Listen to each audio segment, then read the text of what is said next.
So there's a lot of confusion about what exactly is happening north of Pokrovsk, but both sides tend to agree that small groups of Russian soldiers made their way as much as 20 kilometers through Ukrainian lines. Now, to locate and eliminate those pockets of resistance, Ukraine has deployed a number of select units to include the 12th Special Forces Brigade Azov, and today we're talking with Uno and Vegas, members of Azov's International Battalion, to get a better idea of exactly what is playing out north of Pokrovsk. Uno, an assault platoon leader, and Vegas, a combat medic, go into detail about how Russia is utilizing these infiltration tactics and how Ukraine goes about hunting them down.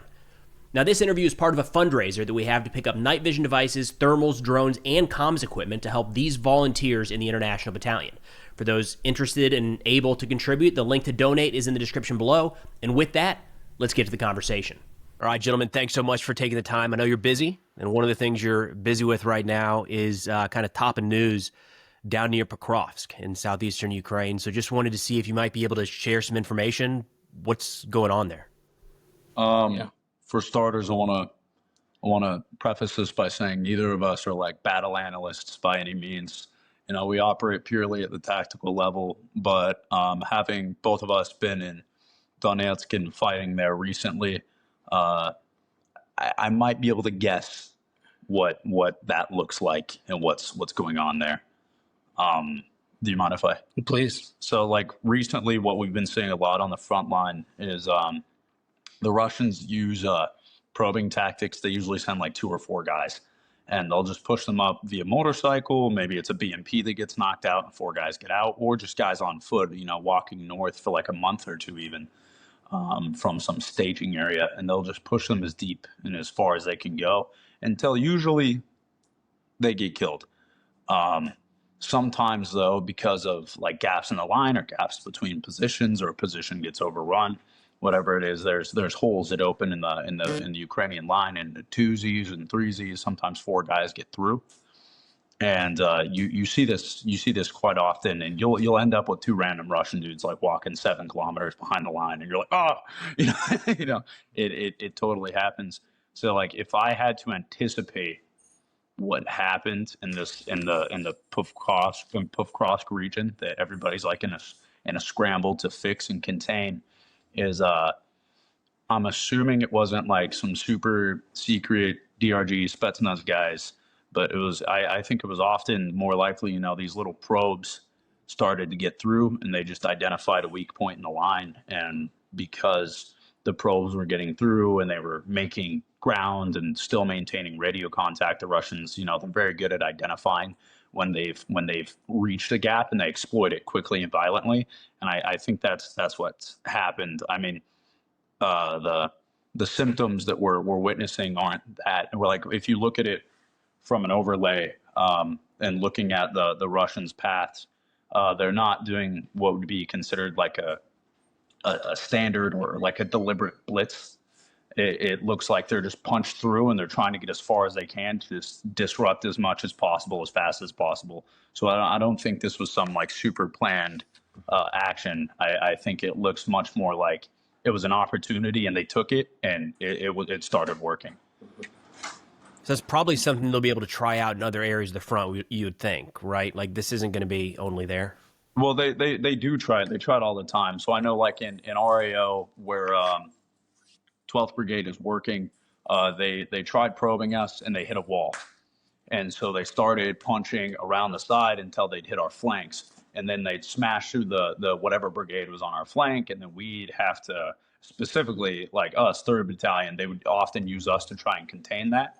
And so just having seen this and seen how it works, like we had some weaker brigades on our flanks, or not necessarily weaker, but maybe less organized. The communication wasn't there, and the Russians started to make ground on one of our flanks. And so, you know, we got thrown in there. But early on, when we got thrown in there, and they hadn't really realized we were there yet, they just threw a massive, like, 28 vehicle mechanized assault at the line, because they'd identified previous to us arriving that it was a weaker spot. They'd reached the end of our area of operations, and so they went to do that big punch through, and they ran into a wall again, and we're like, and so they started working on it again, trying to work around it. And that's That's a very common thing that we've witnessed, especially in the last few months. And I think it extends across the entire Eastern Front. Like my friends in other brigades talk about it as well.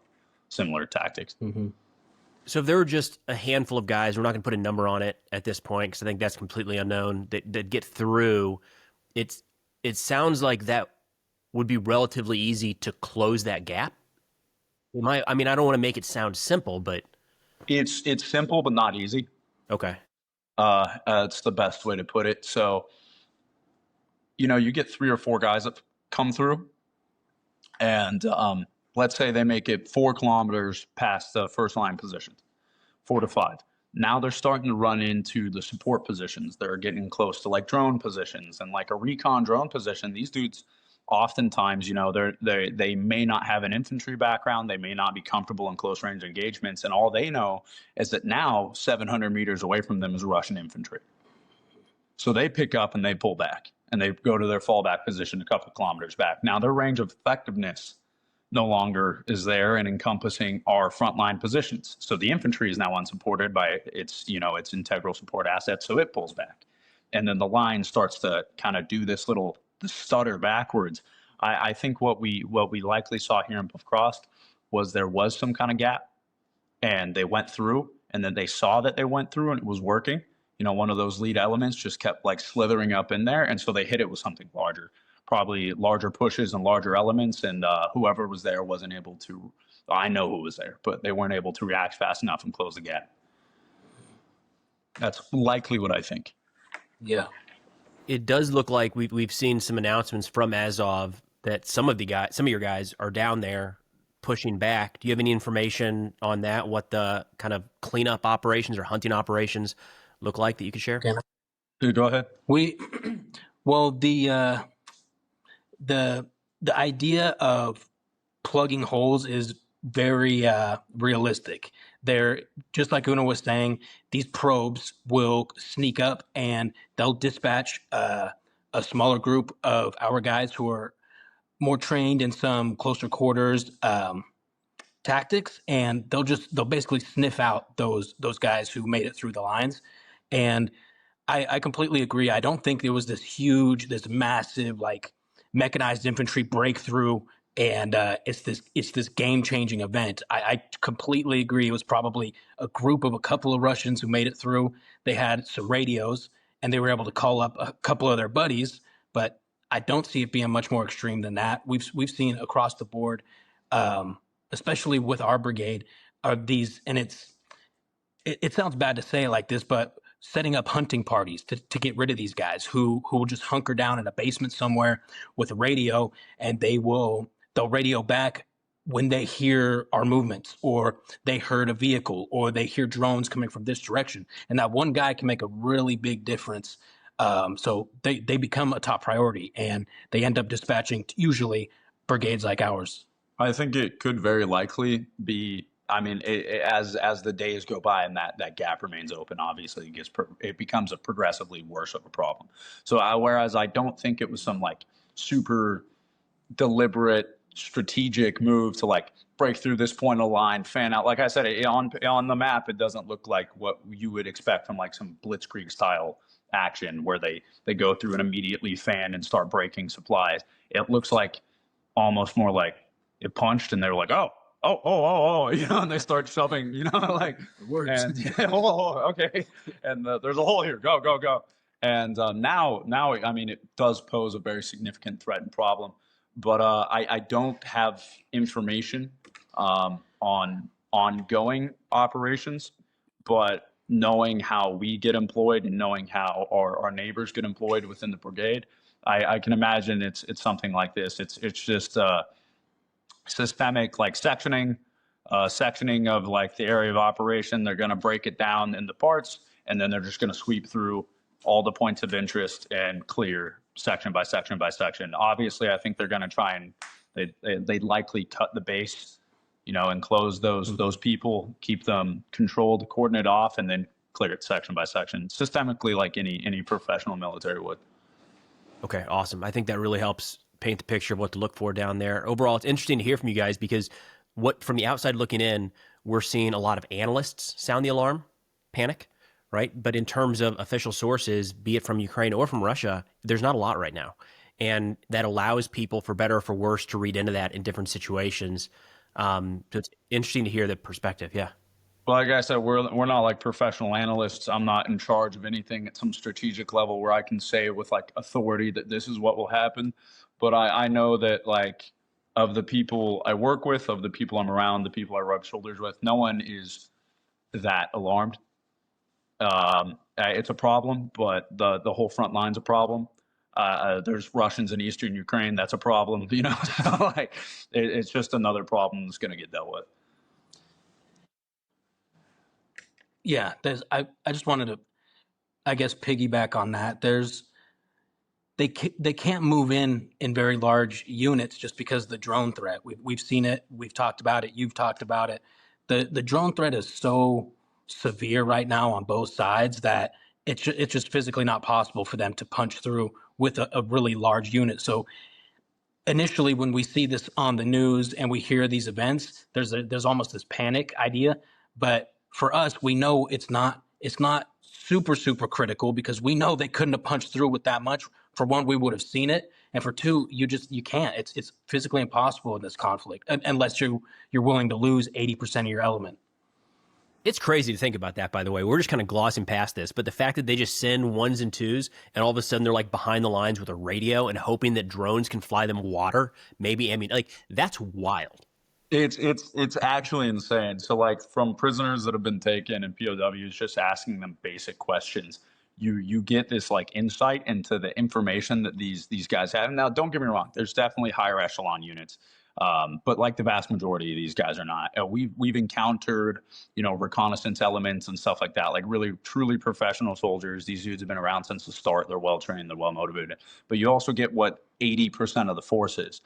And these dudes, like, there was one POW, he had an outdated map that was for a sector completely below where we found him. And he would just walk from position to position, from group to group. Everywhere he'd go, somebody next to him would die. And then he'd be like, okay, they detach a new guy to him and be like, walk north to the next position. And he did that for a month and a half until he finally just hit a Ukrainian position. And they were like, hey, and he was like, oh, I'm done. I'm done. And he'd no idea where he was, hadn't been paid, just wandering. Bye-bye. Yeah, just go. And it was like, yeah. And then, they get these orders. It's like, yeah, you're going to ride this motorcycle at the front line with your buddy. There's going to be 10 of you. And you're just going to ride and you're going to go as far as you can. When the bike stops working, you find a hole, you hide in it, and we'll come to get you. Eventually, we'll break through and get you. And they're like, okay, I don't understand it. I cannot fathom the mentality that they have. There's like this little piece of U.S. military or Western special forces like operating behind enemy lines. And this is like so far in the other direction where you're just grabbing dudes and putting them behind the lines and being like, I don't know, man, figure it out. Good luck. Yeah. They might as well just drone drop like Russians, just like drop a dude and be like, there you go. But it's a problem. I mean, you mentioned it. We're kind of making light of it, but it's a real issue that they get through it all. If you don't value human life, then it's genius because it works, and it works well. Because whenever you have enemy infantry elements, regardless of skill, ending up in your like logistics pathways, it is incredibly disruptive, and it makes a difficult situation already difficult. Like, I'm trying to resupply my guys, and that's super difficult because they're on a position and all the drones and artillery is going everywhere. And now there's 3 Russians in the tree line too. And I was like, okay, well, now that makes it incredibly more difficult, especially in that we're very well trained. I can't imagine for, units that have less funding or less training, less equipment, whatever, their capabilities are smaller. I can't imagine the headache it gives them. Mm-hmm. I'm assuming it could be catastrophic in some cases when 2 or 3 groups get through, and now you have a huge problem. So it's insane that it works, but at the same time, ratio-wise, it doesn't work in a way that anybody from the West would consider acceptable, because 80-90% of these elements get liquidated, they get destroyed, but they only need one to get through. Mm-hmm. So for them, with their psychology of like not caring at all, it totally works and it's totally effective and it's genius. But for us, like in the West, who like do care about human life and we do place a value on it, like my guys are my top priority. The biggest objective of any mission is getting my guys home. I just it's insane to see. You can't send them with a bottle of water and say, we'll come get you in a few months. Yeah. No. Good luck back there, guys. Moscow's that way, Go. Like, all right. Well, that was really helpful, guys. I think it'll let a lot of people have a better understanding of what to watch for as this news comes out, because it is still just completely, there's so much unknown, but really appreciate you taking the time to walk through all that. I could be totally wrong, but yeah. There you go. Maybe it's a tank brigade. I have no idea. Thank you. We're grateful to share some of what we see and go through. The media paints it in such a different light so often. So being able to actually share more of the reality is ideal for us. So we appreciate it. It's on both sides too. It goes both ways. Absolutely. Appreciate it, guys. Of course. Thank you. Thank you. So thank you again so much to Uno and Vegas. We've got more coming from those guys here in a minute. Just wanted to kind of prioritize a relatively newsworthy event, talking about the operations north of Pokrovsk. Again, if interested and able, the link to the donation to help these guys and their fellow soldiers, the volunteers in the Azov International Battalion, is in the description below. Thank you so much for your generosity and consideration there. That's all we got for now. Thanks for watching, and I'll see y'all next time.